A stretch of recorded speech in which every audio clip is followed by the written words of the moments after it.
I was never the last. I was the first.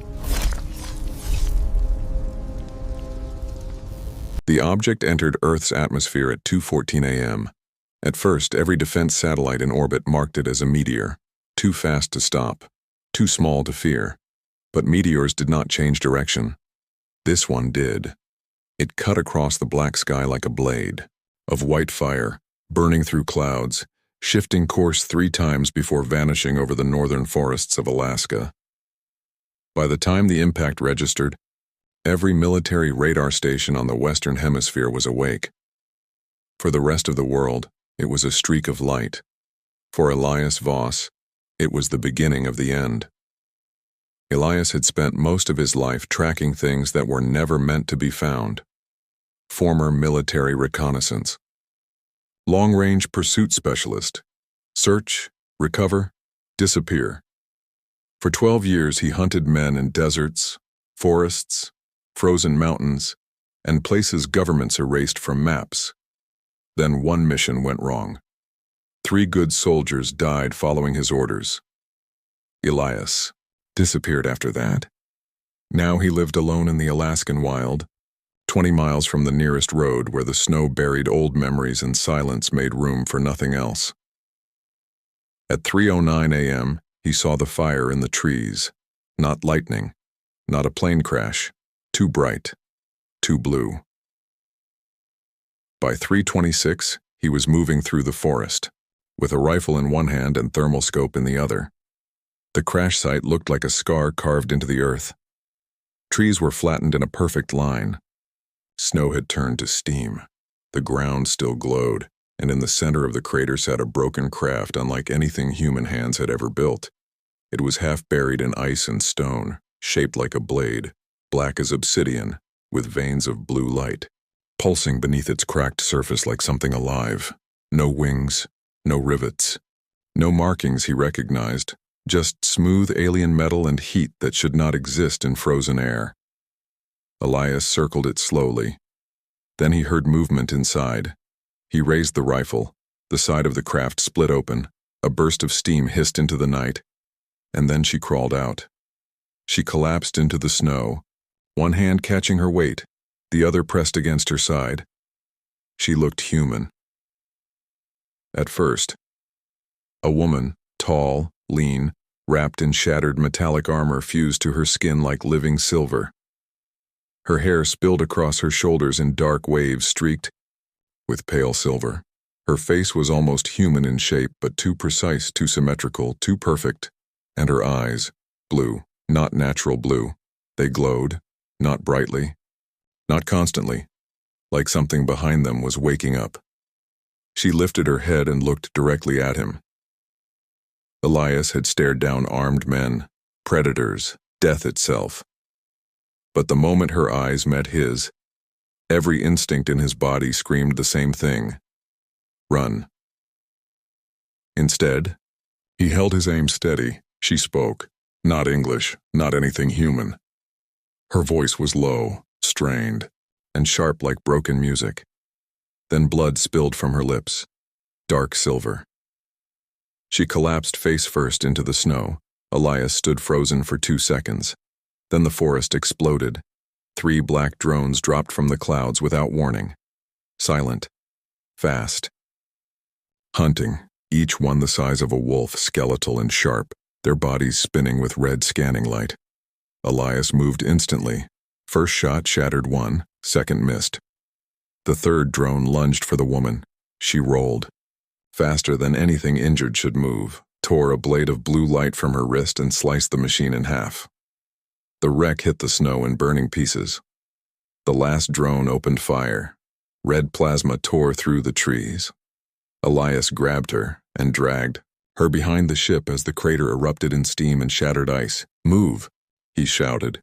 She stared at him, not understanding the word, but understanding the danger. The final drone rose overhead, charging something bright in its core. The woman lifted one trembling hand. The air changed. The snow around them rose into the air. Every hair on Elias's body stood up. Then she clenched her fist. The drone imploded, crushed inward like a collapsing can. It fell in smoking fragments. Silence returned.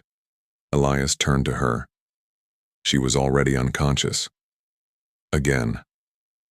By sunrise, she was in his cabin, and the war had already begun. He locked every door, sealed every blind, jammed every signal in a 10-mile radius, and laid every weapon he owned across the table. The woman had not moved in 6 hours. She lay on his bed unconscious, pale and impossibly still. Up close, she was worse for his sense of reality. Her skin carried faint lines beneath the surface, thin streams of dim blue light moving slowly through her body like veins made of energy. Her armor was not armor. It was attached to her, alive, repairing itself. At noon, her eyes opened. Elias was already aiming at her. She sat up too fast, scanning the room, every muscle tight, every movement sharp and trained. Soldier, Elias thought instantly. Not survivor, not civilian, warrior. She looked at him, at the rifle, at the walls, then at the window. Where? She asked. The word was broken. Rough learned. Elias stared. You speak English? She winced, touching her throat. Learning. Her voice was stronger now. Still wrong somehow. Controlled. Measured. What? Are you? Elias asked. She held his stare for a long moment.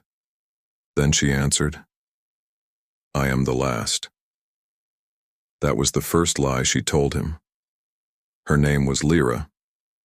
She said her world was dead, destroyed in a war against something older than civilization itself. She said her people were gone. She said she escaped with something the enemy wanted. She said Earth was never meant to be involved. Elias believed exactly none of it. But before he could force more answers, every radio in the cabin turned on at once. Static screamed through the room. Then emergency channels flooded alive. Unidentified aerial attacks. Power grids collapsing. Military black sites going dark. Objects entering atmosphere across 6 continents. Elias looked at Lyra. She looked at the radio, and for the first time, she looked afraid.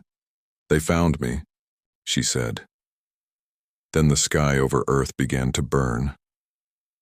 Story continues in the same cinematic escalation, expanding into global invasion.